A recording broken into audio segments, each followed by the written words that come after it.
A more active role in Afghanistan. This is perhaps something that India would have to tread warily upon.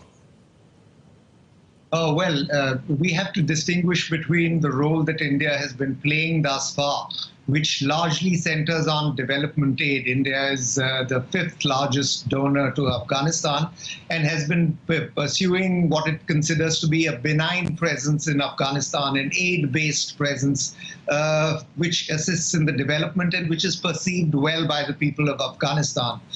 In contrast to putting boots on the ground, sending soldiers to Afghanistan, which India is not inclined to do because it sort of creates a bad impression and it arouses all kinds of red buttons and red flashing lights in Pakistan.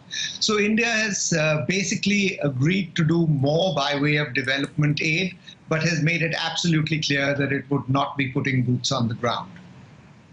Ajay, is it essentially this in a nutshell, that Pakistan would not like to see a stable Afghanistan because they perceive, particularly the military in Islamabad, particularly see a stable Afghanistan as falling into the orbit of India and therefore creating up and throwing up a hornet's nest of asking all sorts of difficult questions, such as the status of the Durand line, the current border between the two countries?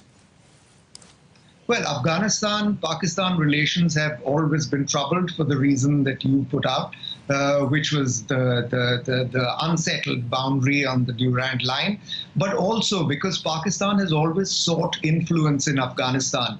And one of the reasons it doesn't want a stable government is because it wants its proxies, that's the Pakistan, the Taliban, and the Haqqani faction to hold influence and which can influence events in Afghanistan along the lines that Pakistan desires.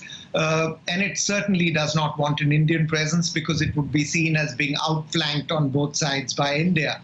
So to that extent, Pakistan is perceived by Afghanistan as playing a malign, meddling role, and that's something that the two sides have not been able to sort out.